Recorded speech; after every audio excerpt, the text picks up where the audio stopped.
Irish Fairy Tales. Irish Fairy Tales is a retelling of 10 Irish folk tales by the Irish author James Stephens. The English illustrator Arthur Rackham provided interior artwork, including numerous black and white illustrations and 16 colour plates. The stories are set in a wooded medieval Ireland filled with larger-than-life hunters, warriors, kings and fairies. Many stories concern the Fianna and their captain Fionn MacHale from the Fenian cycle of Irish mythology. The book was first published by Macmillan and Company in 1920. It is one of Stephens' better-known works.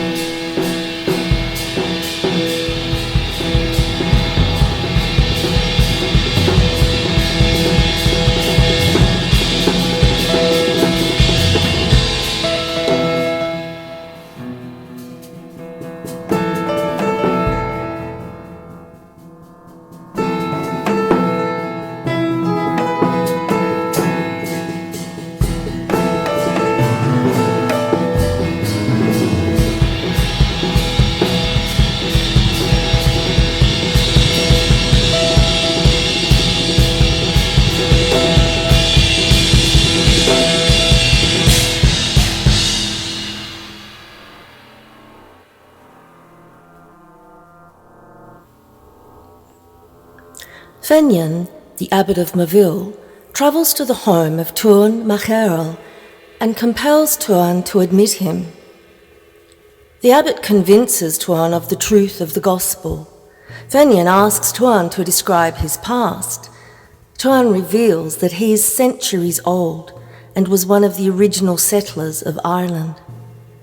Tuan lost consciousness in a violent storm and woke to find himself transformed into a powerful stag. Tuan passes through a number of lives as a stag, a boar, a hawk, and a salmon. As a salmon, Tuan is caught, roasted, and eaten by the Queen of Ireland. He is then reborn as her son.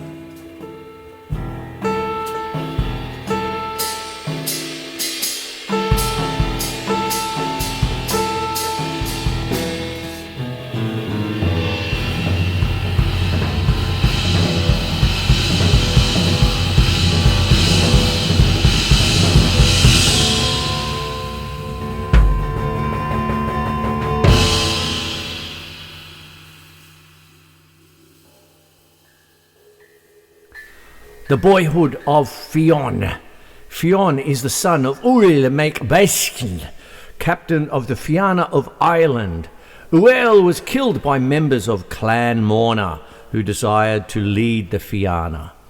To protect Fionn from Clan Morna, his mother sends him to be raised in the forest by two druids, Bovmal and Leah Lucra. These women nurture Fionn and train him to run, jump and swim. When Fionn is an old boy, his location is discovered by the mourners, but he evades them by hiding in a tree. His location compromised, Fionn accompanies a band of poets on their travels. A robber kills the poets. Upon realizing Fionn's identity, the robber reveals that he is Facul Macona, one of Uil MacBaiscin's comrades in arms. Facul takes in Fionn. The boy lives in the robber's den for years. Eventually, Clan Morna learns of Fionn's location, so Fionn strikes off on his own. He serves under two kings, but leaves the service of each when he feels his identity to be in jeopardy. Fionn then spends years in service to the wise poet Finnegas, who educates Fionn and eventually gives him the salmon of knowledge to eat. At this point, Fionn is a young man, both strong and wise. Fionn leaves the poet and attends a Samhain feast at Tara, seat of the High King of Ireland. He announces his identity and is given a seat of honour. Each Samhain, the fairy Alan MacMidna is known to attack the city and cause much destruction. Fionn volunteers to defend the city against Aileen. As he approaches the fairy, Fichul emerges from the forest and offers Fionn his magical spear, with which he will be able to resist the sorcery of Aelin. Fionn accepts the spear and uses it to defend himself from Aelin's magic. Fionn chases Aelin and kills him shortly before Aelin can escape into Faerie. Fionn returns to Tara, where the High King offers him any reward. Fionn asks to be made the captain of the Fianna. The High King grants this request, and the warriors present, including the warriors of Clan Morna, offer their services to Fionn.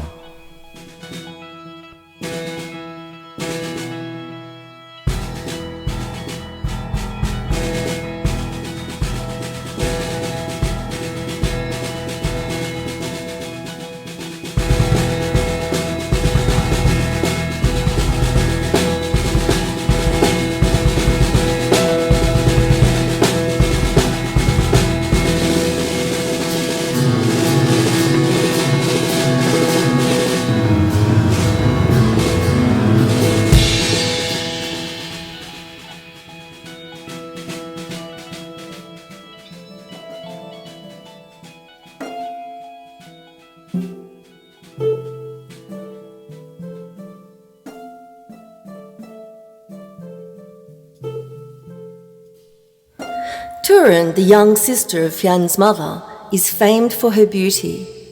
She marries an Ulster gentleman, Olin. Olin formerly had a fairy lover, Ochdjelv, who became furious that Turin had stolen Olin from her. Ochdjelv takes the shape of a messenger, approaches Olin's castle, and indicates that she has a message for Turin from Fionn. When Turin emerges, Ochdjelv transforms her into a dog. Ochdjelv brings the dog to Fergus, a man famed for his hatred of dogs. She tells Fergus that Fionn has ordered him to care for the dog until Fionn asks for its return. Fergus reluctantly agrees. Turin manages to win over Fergus, who then abandons his hatred of dogs. Eventually, Fionn learns that Turin is no longer living with Olin, and he demands her return. Olin travels to Ochdjelv and begs her to reveal what she has done with Turin.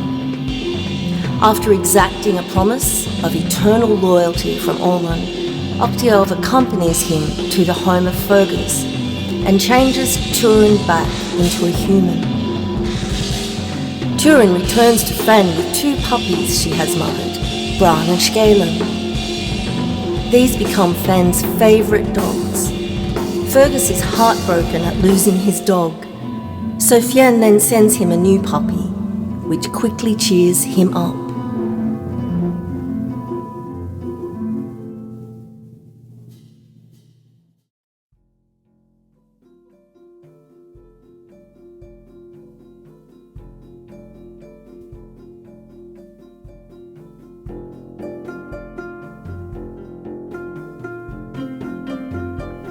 Usen's mother. On a hunt, Fionn's dogs, Bran and Scalan, will not attack a particular fawn who appears tame. Fionn decides to take the fawn back to his camp. That night, a fairy woman named Siv enters Fionn's room and begs for his protection from the evil magician Dorish. She also offers Fionn her hand in marriage. Fionn gladly accepts and promises to protect Siv. Later, Fionn leads the Fianna to fight off an incursion of men from Lochlin. After the battle, he returns to find Siv gone and his home in chaos. His butler explains that a figure who looked like Fionn approached the castle and Siv ran out to meet him. The man transformed Siv into a deer and the pair vanished. Fionn spends years searching Ireland for this deer, but he cannot locate it. After 7 years, he finds a young boy in the forest whom he recognises as his and Siv's son. The boy tells Fionn of his years spent in Faerie, during which time Dorish kept him and his mother, still in deer form, in a cave, before finally ejecting the boy. Fionn names the boy Usen.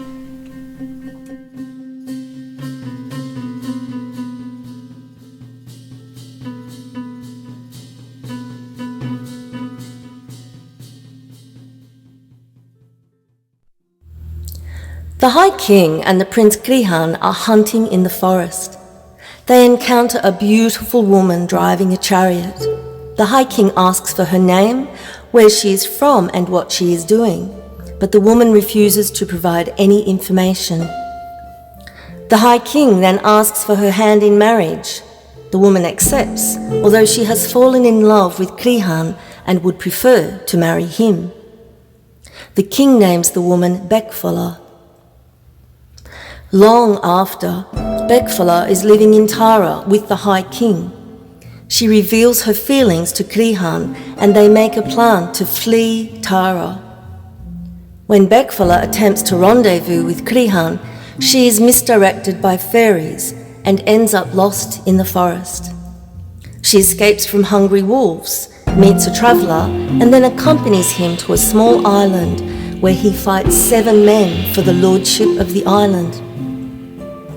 Thereafter, he escorts lllustratians back to Tara, and she realises that no time has passed since she left.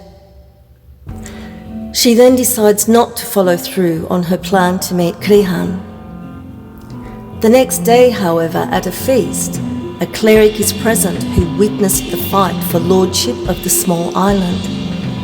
He saw lllustratians there, and he accuses her of unfaithfulness. lllustratians then admits her guilt and leaves Tara forever.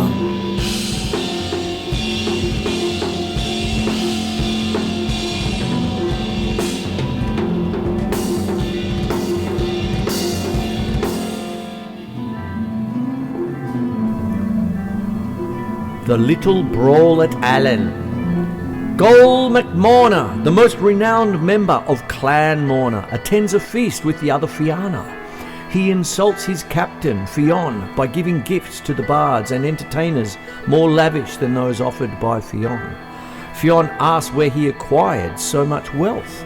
Gol recounts that he obtained it on campaign in Lachlan, where he killed not only the men of Lachlan but also Fionn's father. The discussion quickly degenerates into boasts, threats, and finally a large brawl. In the end, 1,100 of Fionn's people were killed, while Clan Morna only suffered losses of 61. Fionn insists that he will not make peace with Clan Morna until the High King has pronounced judgment on the attack. They travel to Tara and give testimony to the High King, his son and his daughter. It is determined that Clan Morna was attacked first and therefore owes no damages, while Fionn's heavy losses count as his damages. Therefore neither side shall pay the other. Despite the family feud, Fionn and Gol remain personal friends.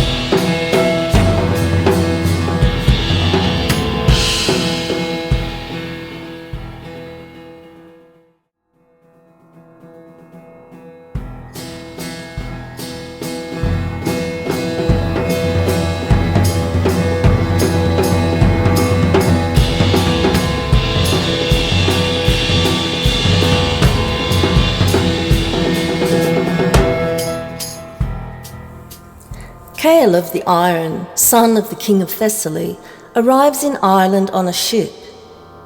He challenges the Fianna to present a champion who can outfight, outwrestle, or outrace him. If they cannot, he insists that Ireland pay him tribute and grant him sovereignty.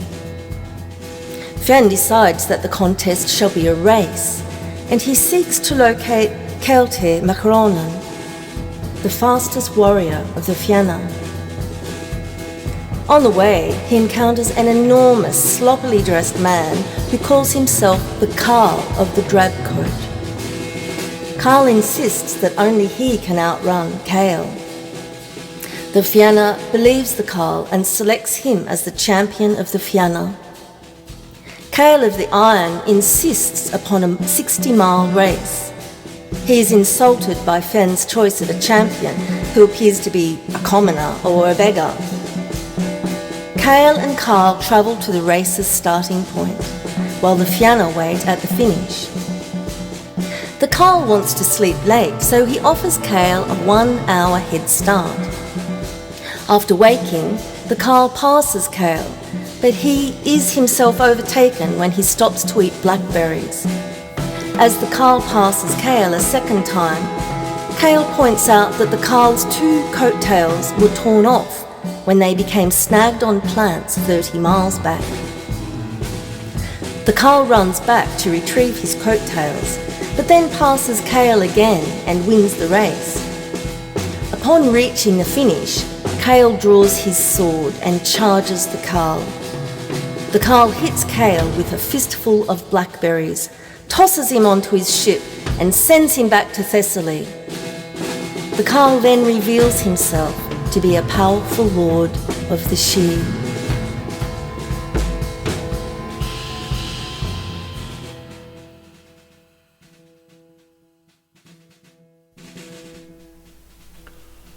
The Enchanted Cave of Kesh-Cotton. A fairy king with a grudge against Fionn has 4 very ugly daughters. While the Fianna are out hunting, he sends 3 of his daughters to a cave near Fionn and his companion Quinlan. They notice the woman and approach the cave where fairy magic makes them weak. The sisters tie them up and hide them in the cave. As the Fianna return in groups of 2 or 3, they are drawn to the cave and captured. Finally, only Gol MacMorna remains free. The sisters attempt to kill him, but Gol slays 2 of them and the 3rd surrenders. The 4th daughter of the fairy king appears. She is a powerful warrior. Gol barely defeats her in battle. As a reward, Fionn offers the hand of his daughter in marriage to Gol.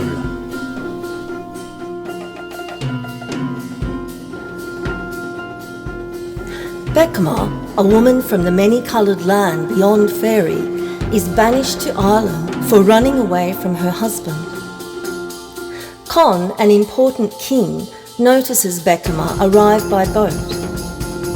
Becma admits that Con's son, Art, is known in the many-coloured land and she has fallen in love with Art. Con asks Becma to marry him, not his son.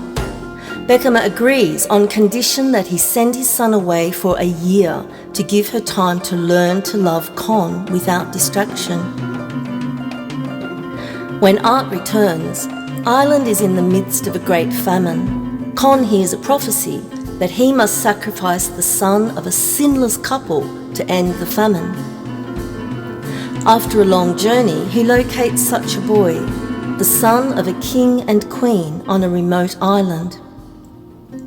He claims that he must borrow their son, who must bathe in the waters of Ireland to break the famine.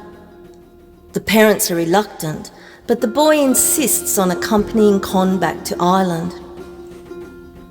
Upon Con's arrival, it is revealed that he is to be sacrificed, not bathed. He objects to this change of plan, and much debate about what to do breaks out in Ireland. Eventually the boy is convinced to be a sacrifice, but when the boy is about to be executed, his mother appears.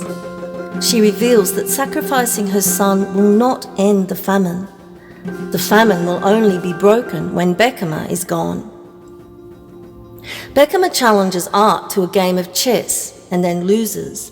As a penalty, Art instructs her to leave Ireland until she locates the Wand of Cruai, a task he hopes will be impossible. Becma uses her contacts in Fairy to locate it quickly, and she retrieves it. Becma then challenges Art to a second game of chess and wins. Becma instructs Art to leave Ireland until he locates Delvcaim, the daughter of the magician Morgan. Art undergoes a long quest full of trials and dangers before finding Delbchaim imprisoned by her parents. Art slays Morgan and his wife, marries Delbchaim, and returns with her to Ireland. Upon reaching Ireland, Delbchaim orders Becama to leave and never return. Becama then leaves Ireland and becomes a queen in a far-off country.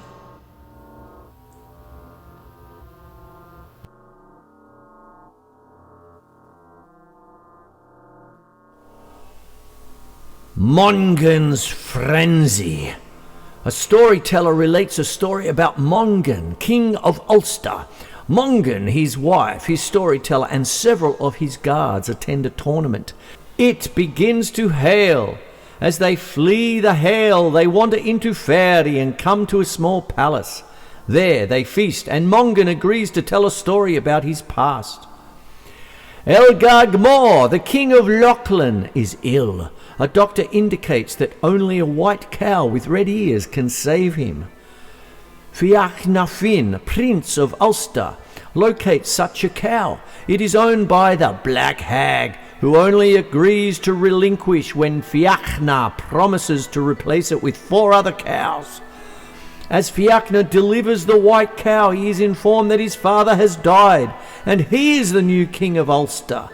He forgets his promise and returns to Ireland. A year later, the Black Hag appears in Fiachna's court and demands that Fiachna repay her by making war against Elgag Mór. Fiachna reluctantly agrees and leads an army to Lochlan. They are defeated by Elgag Mór's venomous sheep.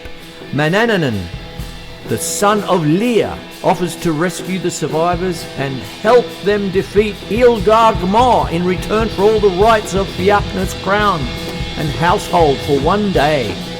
Fiachna agrees. He defeats Elgag Mór, becomes king of Lochlan, and repays the Black Hag to her satisfaction. Manannan fathers a child, Mongan, with Fiachna's wife. Mongan is raised by Manannan until the age of 16. During this time, a neighbouring king kills Fiachna and is crowned king of Ulster. When Mongan returns, he kills this king and marries his daughter Duvlaka. Mongan is now king of Ulster. One day, Mongan visits Brandov, king of Leinster. Brandov owns a herd of irresistible white cows with red ears. Brandov offers to trade his cows for Mongan's wife, Duvlaka. Mongan agrees and takes the cows home with him. Brandov soon visits to claim his prize. He takes Duvlaka and her maid back to Leinster with him. Mongan's servant, Mac Undan, points out that Duvlaka's maid was his wife, so he too has lost his wife through Mongan's hasty bargain.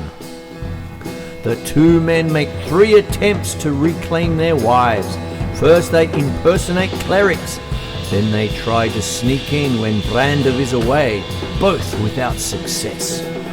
Finally, Mongan uses magic to make a hag appear to be a beautiful young woman, and Brandov unwittingly trades Duvlaka and her maid for the hag. The end.